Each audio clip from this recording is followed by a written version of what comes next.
Chapter 22, 27th of August, 7:48 GMT, Pyrenees, Spain. Iris has left France, I said at breakfast. She's over the Pyrenees right now. I've just had a reading. Very nice, said Dad, pouring himself a cup of tea. I hope she's stocked up on croissants for the journey. Dad, that's not even funny. Mum pushed a bowl of porridge under my nose. She's flying really high, I said, at over 3,000 metres. She's going some too. She's flying at nearly 70 kilometres an hour. That's some tailwind behind her. Aye, you need more than a tailwind to get you to school on time, said Mum, tapping the bowl with her spoon. First day back. You can't be late. Dad'll have to give you a lift. Rob, Ewan and I were all in the top class now. One more year and we'd leave the village school for the secondary school 20 miles away by bus. Dad drove me to school and dropped me at the school gates. The bell was ringing, so I hurried inside to our new classroom. Rob flung his bag on the desk next to me. Oh, a whole year of Mrs. Wicklow, he groaned. She taught my dad when he was here, said Ewan, flopping in a chair. She's ancient, said Rob. Ewan nodded. My dad swears she's got mountain troll blood in her. I gave Ewan a nudge as Mrs. Wicklow strode through the door. Good morning, class, she bellowed. The class fell silent as she turned to glare at the three of us, before turning to write on the board. You'll be pleased to know we're starting the term with a project on castles and fortified towns, she said. We'll be looking at why they were built and what life was like when people lived there. Work in groups, find out as much as you can and present a project to the class. Rob, Ewan and I sat down at a spare computer and searched under castles. How about Edinburgh Castle? That's a good one, said Ewan. Nearly everyone did that last year, said Mrs. Wicklow. I want something different. Ewan muttered under his breath as Mrs. Wicklow left the room.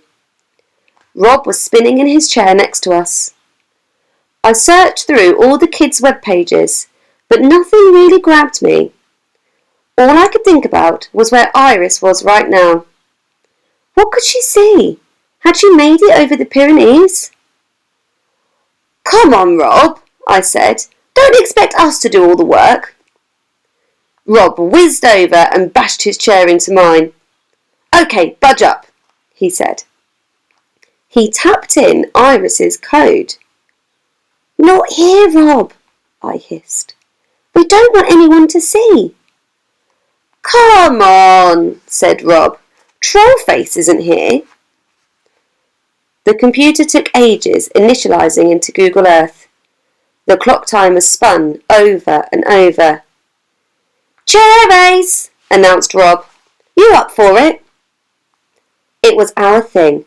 We'd race each other by spinning the swivel chairs round and round from the bottom seat position to the top and back down again. 3, 2, 1, go, said Rob. And we were off, spinning like crazy. I kept my arms and legs tucked in. Round and round and round we spun.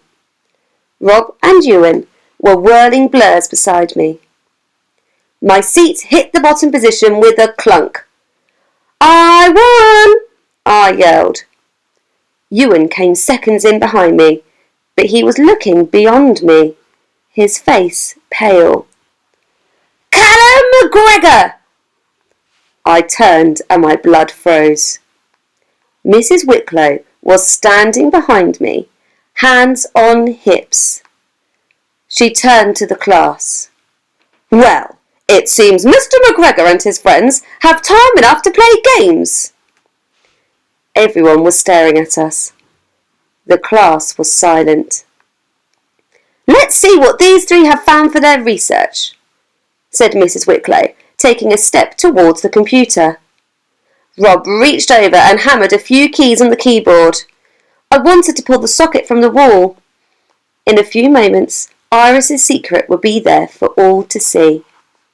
Come on now, snapped Mrs. Wicklow. Rob had time to press one more key.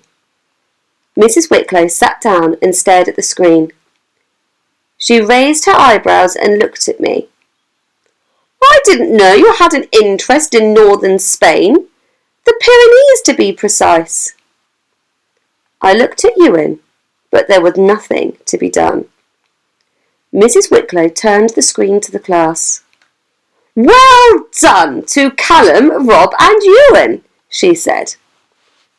I looked at the screen. It didn't show Iris or the route she'd taken over the mountains. Instead, there was an article on the most amazing castle I had ever seen. It had turrets and high walls and was perched on the very edge of high mountains, like the edge of the world itself. Castillo de la Rey, said Rob, in a forced Spanish accent. High in the Pyrenees. Mrs. Wicklow raised her eyebrows. Good work, boys, she said. Keep it up. When she had moved across the class, I turned to Rob. How did you find that one? Rob laughed. Sheer luck, he said. I clicked on the nearest photo to Iris's position just to take the attention away from her. I couldn't believe it when it showed this castle. I clicked on the link and here it is. I looked closer at the screen. Amazing, isn't it? I said. To think she had flown over this very castle less than an hour ago.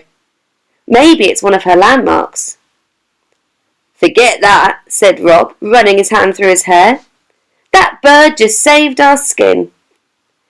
27th of August, 11:15 GMT, Lorraine, northern Spain. Speed 28.6 kilometers per hour.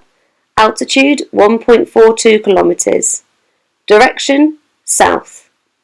Total distance 1,908.34 kilometers.